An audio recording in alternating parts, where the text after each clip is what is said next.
Tuatahi ka tika kia mihi kia kōrua, Taiarahia, rāua ko Ngāwaiata, kua tūhono mai ki tēnei whakawhitiwhitinga kōrero. Just want to extend a big mihi to Professor Taiarahia Black and Ngāwaiata Turnbull, who have joined us today to discuss this word Manaakitanga, which is a word that's heavily used in the tourism sector, and it's just giving our people a better understanding of what the word truly means. Nō reira, ngā mihi nui kia kōrua. Kua tūhono mai ki takita ko Danny McDonald hoki. Anō reira ngā mihi.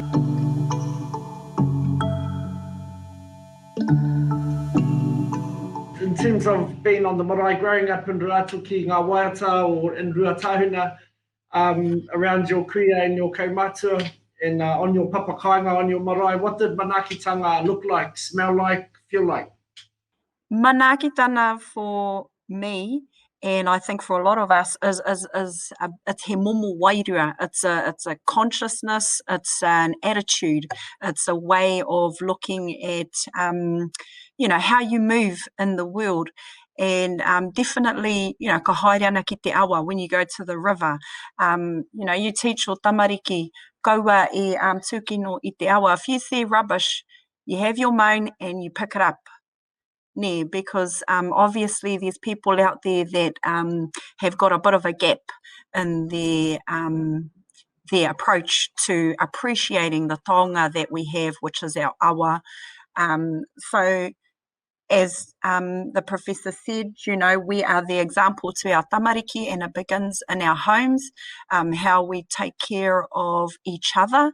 Te akuiwa tātou tamariki, my son is the eldest of my children, and we have that talk with him about being the tuakana and always making sure that his sisters are okay, that they're good, and putting them and their needs sort of before his own. And so that is the same concept as we see on the marae, where we say, hara mai ngā manuhiri, hara mai ngā kuia, ngā kraua, and then lastly is the haukaina that come in for that kai. So it's the same principle, but it's applied. You can apply it in a smaller scale and get bigger and bigger. So that whakaaro of putting others first is that same whakaaro about saving that special kai for your manuhiri. And it's the thought that's in there. It's the thought, it's the intention of, keeping that special for them. And your manuhiri, they feel that wairua, they feel that. And I guess that's what we are after. That's the overall goal, is that people are feeling good. Because when you're feeling good and you're feeling safe, then that's when you get the best out of whatever situation you're in. When people are comfortable and they know they're accepted and appreciated just for their presence, just for being there. Thanking people for the travel that they've made, the effort, because we all have our lives that we live, and when we choose to come together and be a part of a kaupapa, he mea nuitia. So me whakanui. Let's celebrate that, and so hi. And adding to your question on the ngahere whitiaua, you'll remember many times when we go up the river hunting with all your uncles and aunties and everyone, that whenever we were able to get a deer, and we would get 2 or 3 deer, bring it back to your Uncle Rap's place, skin it all out, cut it all up, and we end up with the toes. No meat. Because what happened was that we were all taught, cut it up and give it to the people along the road. Share the meat out. And so that comes to that principle of Manaakitanga. Ka reka ake tō kai I te riro mā tētahi atu e kai.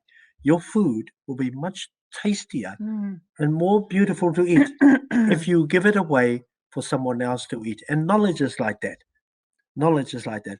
The knowledge that we all learned from up the river, all our hunting trips, the heritage part, and it's incumbent on us now to write these stories, create these narratives, so we can continue to pass these stories on. So how many times have you and Ben gone and caught trout in the river, and every time you come home to Uncle Rap's place, Auntie Kath and them clean all the trout, and Uncle Rap gives it away. And the most important thing, because you know what he's doing, he's actually reinforcing the relationships. So when you go anywhere in Ruatoki, you'll hear people say, "Oh, Rap is the man." Now, we all come into town to buy fish and chips because he's just given all the food away. But what he's done, he's put into practice the relationship of tātou. Now, the marae, Ngāwaiata has just come back from a tangi at her marae at Ohotu. And I suspect that people there worked 24 hours a day to manaki the bereaved family. And that family would go away. And so what happens is that it's the creation of meaningful relationships. And I think that's what we need to practice in the professional jobs that we have here. We have a responsibility, koutou, as Māori tourism, and us here at Awanuiarani, that we put into practice to ensure that whoever we are working with feels a sense of the strength, the reinforcement, and the resilience, the resilience capability of what Manaakitanga is. And there's another part to Manaakitanga too, the aesthetics, what you look like, what you say, and what you are doing. That's all part of the Manaakitanga as well. You'll know Ngāwaiata and I and a big group of people from Maunga Pohatu have been working for the Ruakēnana Pardon Act for the last 100 years. Now, and what we have done and what we are doing is restoring the mana, the character, and the wisdom of those people that their customary and intellectual property rights were taken away with the invasion of Maunga Pohatu. That's another form of Manaakitanga. Now, that Manaakitanga whānau at Māori tourism is now an act of parliament, and it is now law, L-A-W. It's in the act of parliament. So I think that's important, part of Manaakitanga. I've just got a question for Ngāwaiata.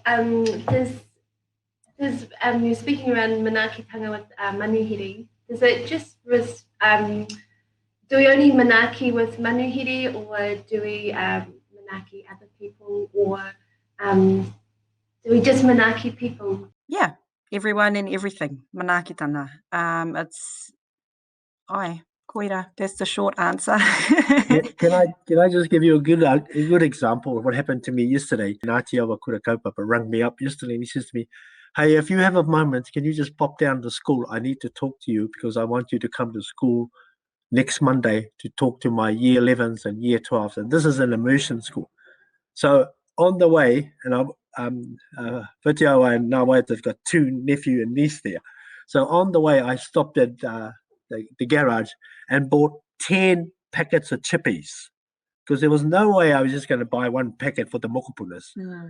And I walked into the classroom, knocked on the door, took my shoes off, walked in and sat in the corner. And there was a lesson on, and I sat there, and I sat on one of their little classroom chairs, the same height as them. Before I realized that I had all these mokopunas sitting around me, and the teacher came up and said to me, "Korotai, would you like to open all the chippies now so we can eat your chippies?" Now, guess what? I interrupted the class, but all the mokopunas had chippies. Now, I felt so good doing that because I had a dreadful meeting after that. But I was prepared for that meeting because I saw these mokopunas chewing away on all the chippies. Now, Whitiawa will remember when he was at Kohangareo and Kura Kaupapa, we used to do that as parents. Every opportunity, not just with food, but we didn't have any resources at that. So we would go and buy the resources for all our kids and everyone. So you bought not 1 ball, 20 balls. Sort of put a bit of a dent on the bank balance, but it's a feel-good factor, and that's Manaakitanga. Yeah, no, I don't remember my chips, but kia ora kōrero. So when Manaakitanga, in terms of Manaakitanga, when manuhiri arrived to marae, could you please give us a detailed description of what Manaakitanga might look like from the beginning to the end? A lot of the things that happen is you know, people, you know, preparation, people are arriving there early in the morning before dawn to make sure that there's a speaker there for when the flag goes up. So, you know, you have koia, the kaikaranga, and rāua coming, te huna whai kōrero, that are coming from their homes and, you know, blocking out their day to be sitting at the paepae. And they do that, you know, that's voluntary. They do that, they choose to do that. That's part of their role as koia rāua. You know, and as I get older, I really see the beauty of that, you know, that sacrifice that they choose to make as as the huna pupuri mai wera tikana. That's part of their role as our koia rāua. But not everyone does it. They choose to do it. They do it. Yep, so they're there in the morning, and then before even they arrive, we've already had our ringa wera in the kitchen since like 5 o'clock that morning, preparing breakfast so that the whānau that have been in the wharemate can go and have their get their bit of sustenance for the day in privacy, and then go back out to the wharemate and be you know, prepared to sit there for the duration of the day for whānau that are coming onto the marae to pay their respects. So there's a whole host of people that just work in together. We just work in together because we know that we need each other. We can't do it. One person can't go running from the front to the back to the, you know, around the corner, go do the shopping, come back, do a whai kōrero. Like that it doesn't work like that. You need each other, and you allow people to be in their own space, and then you trust each other to be carrying their responsibilities in their respective space, so that once they leave where you are, they move to their next space and everything's ready there. So the front and the back of the marae, ni a mua a muri, working together, working in alignment, mahitahi, and yeah, so those are some of the underpinning mechanisms of Manaakitanga on the marae. Yeah, being appreciative and supportive, and remembering that you know, there's no sort of hierarchy. Everyone is important, from the person who's filling up the water bottles at the wharemate, to the person who's sweeping up at the back, to the person who's smoking the fish, to you know, everyone's important, and you can't do it without each other. So I hope that's helpful. Yeah, and adding, you know, those are all very sort of clear, defining goals and aspirations. But I think as an individual, all of us, we have to really sharpen now. We have to sharpen our observations that we look after the people from the iwi kaina, but we also are very mindful that we do not put our manuhiri at risk. That's the key thing. They have come for whatever reason they have come. But the key position for the iwi kaina is to ensure that the philosophy of the marae, the heritage of the marae, the tikana of the marae, and that tikana is about the evidence-based. So when the speakers and the kaikaranga present themselves, that they are using relevant information to the marae, to the kaina, and to the people that are there. So it is a responsibility of the kaikaranga and the kai kōrero to very carefully select the right narratives, because what you want to do is to create a meaningful relationship, very similar to what we're talking about now. Very similar. Ngāwaiata and I want a relationship with Māori tourism because we love the kaupapa that you're doing. So we apply that in the context of what we do, and we contextualize it with the very important and thinking about the very key words that we are using, because and say, if I just put on my professorial hat now and I say, the responsibility of the professor is to ensure that there is a meaningful relationship here with Māori tourism. because, you know, it could be when COVID's out of the way, we could pōhiri all of you Māori tourism here to Awanuiarani. Then we will take you to the Prophet's marae at Tāpoi for lunch. You see, so that's the practice. Now, why are we doing that? Because we acknowledge what you've done today, Whitiao Koutou. We are pleased with this platform that you people have created. You've given your Manaakitanga principle, concept, has given us a connection to Māori tourism. Congratulations to all of you. What are the consequences of poor Manaakitanga? There's a beautiful whakatau aki that goes, he marae puehu no te kuri tēnā. A good example of not applying the application and practice of Manaakitanga is losing important, close relationships with the people that you love. That's the risk. When you lose a relationship, it's going to take a long time to rebuild that relationship. When I'm working with masters and PhD students or anyone really, I always say to them, don't lose the relationship, even if you don't like the person, because you've got to keep the end point of your mahi in mind. You've got a goal to do, and that is to produce something to support the iwi. Even if you don't like someone, don't do it. Our connections to our heritage is important, and if we put our heritage at risk, then we could lose huge parcels of knowledge. So those are the things that Manaakitanga will remind us to do.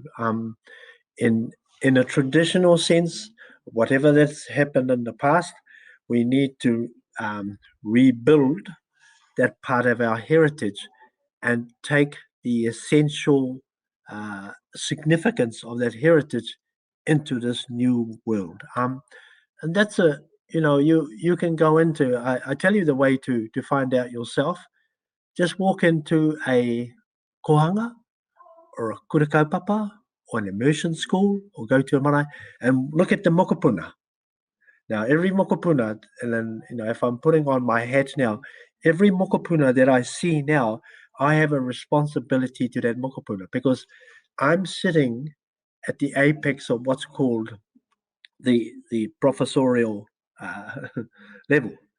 I've got a responsibility to ensure that there is Manaakitanga and kōrero for that mokopuna. And so people like Ngāwaiata and her generation and your guys' generation, Whitiao, and you guys there, we all have a responsibility that whatever we do is built around this thing called Manaakitanga. Because what we want to do is to promote a much better world, better than now, actually.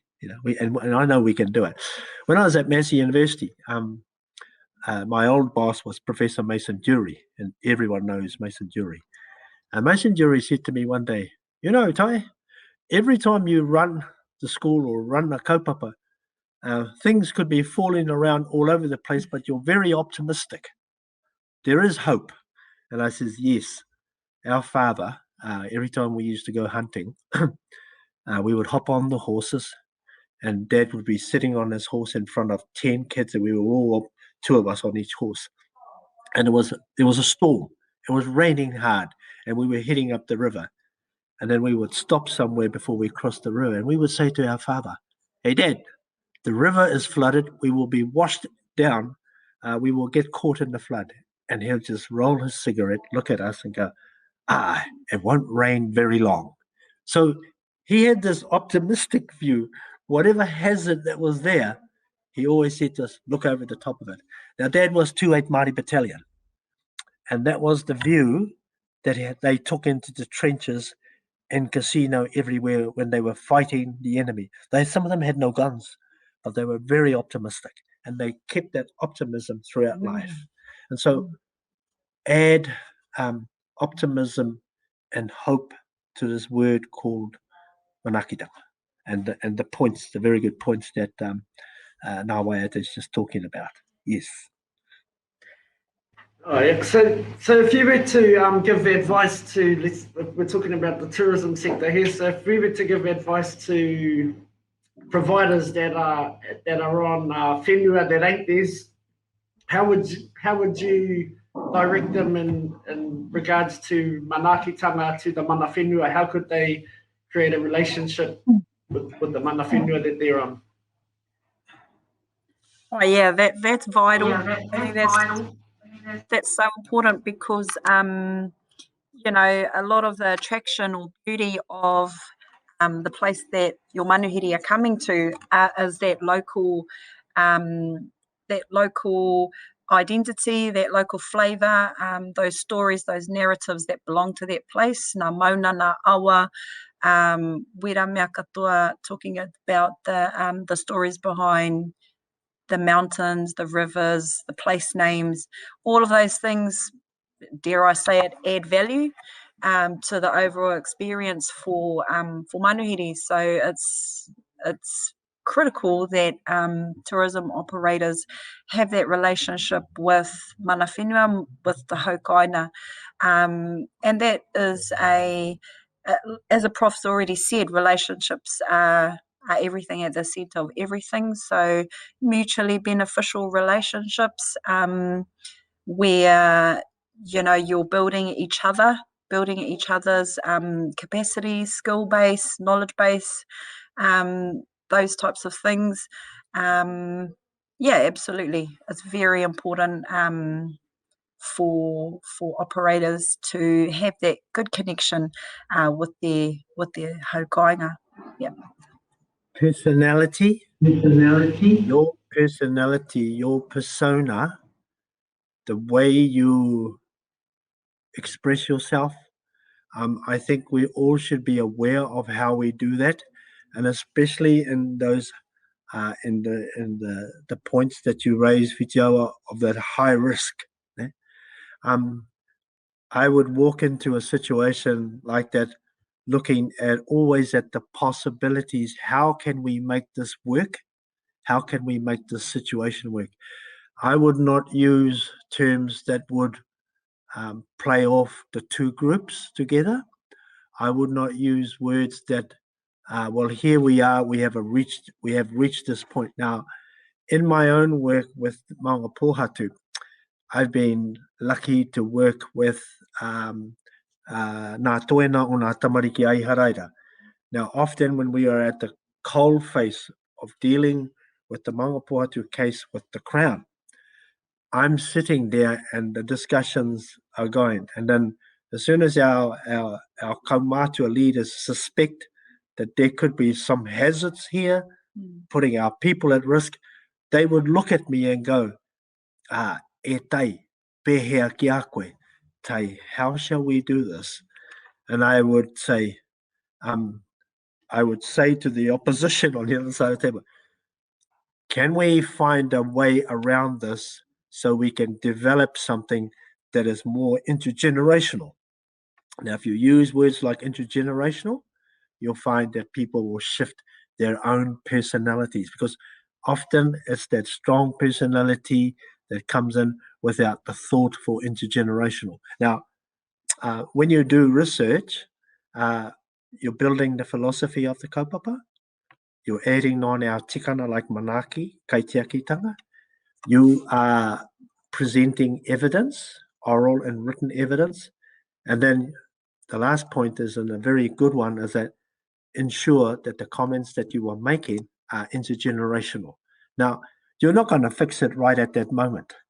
It's going to take 2 or 3 meetings to be able to reach a point of perspective that everyone can agree to. But the leader who's leading the discussions has to have that in mind. And I think that's where you just step back and go, now, how will the old people do this? How will they do it? And then the question is, which is the term that you've given us, me manaki, not so much the people, but the kaupapa, manakitia te kaupapa. So you shift the thinking from manaki, the personalities, to manaki te kaupapa, because the kaupapa is the big picture.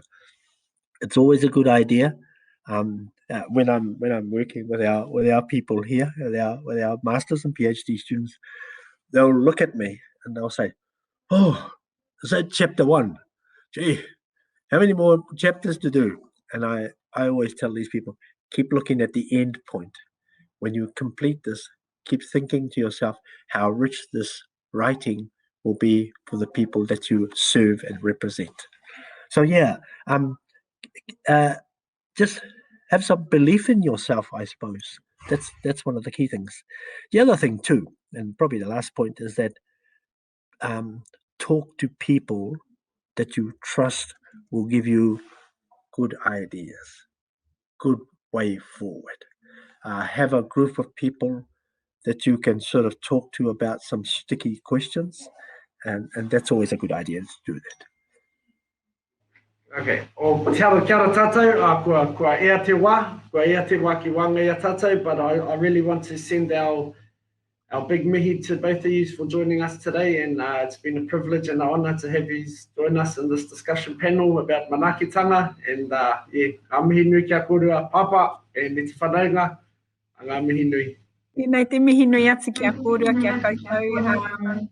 E mahi mai anei, wera mahi oha I te taha o whatatau manuhiri whānui o te ao o te motu. Ai te tūmanako I puta mai witahi hua hei arahi a koutou. Thank you very much for the opportunity to take part in this discussion. Yeah, have a great day. I just want to show you this photo. This is Fabian Mika, one of our PhDs, your cousin, Pitao. Now, Fabian was Black Power, right? And Fabian wanted to turn his life around. And so everyone in Ruatoki dismissed Fabian as a Black Power. But we applied Manaakitanga, and that's Fabian there graduating with his master's, first class honours. Now he's doing his PhD. So some belief in all of us.